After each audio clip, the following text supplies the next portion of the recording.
sesin, omuzumda çileler var. Yıldız topluyor bak gözlerim, gecemi aydınlatsana. Yürüyorum izindeyim, beni bekle bucaklarda. Yürüyorum izindeyim,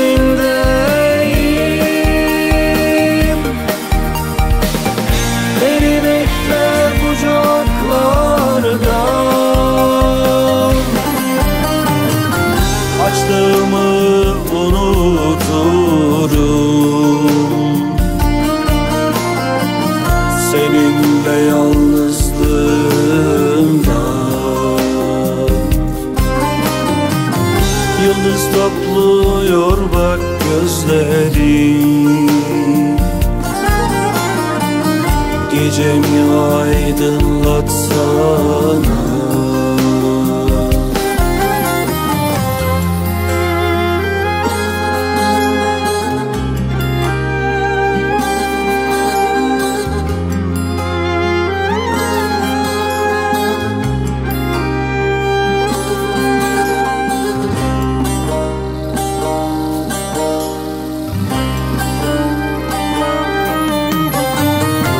Dağlardan gelir sesin,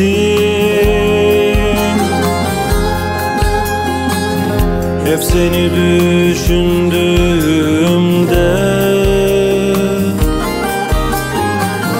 Gök kubbe çağırır bizi, belki bizi anlatabilir. Yürüyorum izindeyim,